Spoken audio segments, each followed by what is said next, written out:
Houston, this is from SP. Do you know what Ken Griffin meant when he said retail needed to take on corporate debt in an interview months ago? Uh, Not specifically. I can guess. There's a lot of corporate debt out there. Just obscene amounts.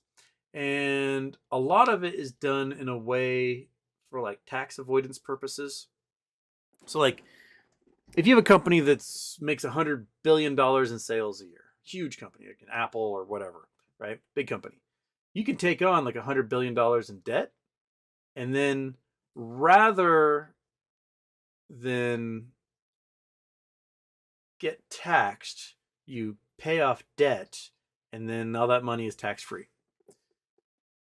It's one of the things like Elon was doing prior to him screwing up the whole Twitter thing. Would be, he had $200 billion in wealth. He'd take out a $30 billion loan, play with it, buy houses or cars or live life, go on yachts, do the stuff billionaires do. And then you sell $30 billion in stock, right? Which you should pay taxes on. Because, right, you take $30 billion and you pay your 25% or whatever the taxes might be, the capital gains. And instead, you take that $30 billion, you pay off the loan. And then it's all tax-free. So he's got $30 billion tax-free at, a minuscule interest rate, especially in the way interest rates have been for the past few years. And that's one of the ways they do it. They also have, you can take out loans on your wealth and never pay it back. And just take out more loans and more loans and more loans and more loans and more loans. And just keep doing it. There's also all sorts of weird tax loopholes that they have for that stuff. They got tax loopholes. If you buy a car over 6,000 pounds, you can take up to a $25,000 tax credit. Which is why, big Suburbans and Hummers and G-Wagons are really popular, is because that $25,000 tax credit. You can take that $25,000 tax credit on a lease. So you don't have to really buy the car. You can go, let's see what a lease is for a Suburban right now. 3-year lease, Chevrolet Suburban. Okay.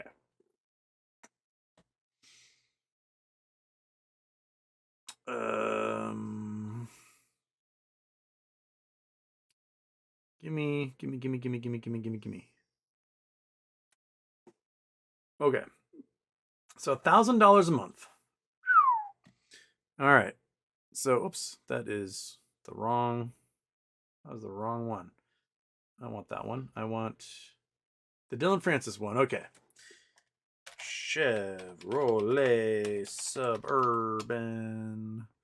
I can't write suburb. And 3-year lease price. Okay, $860 a month for a 36-month lease. $2,000 due at signing. Okay, let's bring up the calculator. So calculator, turn off the Chrome. Bam, calculator. All right, so we got $2,000 due at signing plus 860 times. Oops, I'm gonna bring out scientific calculator here to do this right. Scientific. There we go. Okay, clear all. All right, 2,000 due at signing plus 860 times 36. Oops, 36. $30,960. $30,960 for 3-year lease on a luxurious Suburban. Okay, because this car is over 6,000 pounds, if you create an LLC, right? You create an LLC that purchases the Suburban for you. So I might make, the Houston YouTube LLC, and I go out and I purchase this Suburban for $30,960. I can then, if I put a dash cam on and live stream my driving around, then 100% of my driving is for my business, right? So I can then take a $25,000 tax break on that $30,000 I pay for that Suburban. So for $5,960, I get to drive that Suburban for 3 years in like absolute luxury. What? And then go do it again, right? Time for another $3,000 another 3-year lease on another brand new Suburban. So every 3 years, I have a nice, giant, super expensive, gas guzzling, environmentally evil car because I can create the Houston Wade YouTube company and drive that sucker around. So, tax breaks for the rich people are everywhere. You know, they get their mortgage tax breaks on like their second homes and their giant yachts. And you go, meet Kevin, bought a private plane this year. He made $12 million and bought a private plane, and then showed that by spending $3 million on a private plane, he got $5 million in tax breaks. So the government basically paid him $2 million to buy a private plane and use it. Like, these tax breaks are insane. Make the rich assholes pay. Chad Price, wrong. A lease you can write off 100%. So I can do a 100% tax break on that $30,000.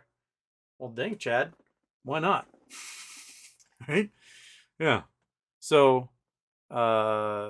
dude, it's...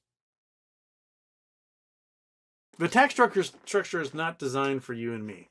It's designed for the really, really rich people to pay as little as possible and to get the most they can out of it. So like, they want us to save the environment.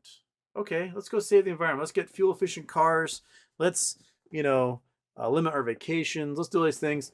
And then with the rich people, they're like, hey, how about you buy a Gulfstream and we'll basically pay you to fly it around, right? Hey, how about you build and buy a 400-foot mega yacht and then you can lease it out and it can be a business expense and you can ride off the whole damn thing. And you can have yourself a giant $400 million mega yacht that gets, 6 feet to the gallon, and you can get your G-Wagon and have the lease paid off or entire tax write-off for it. It is just stupid.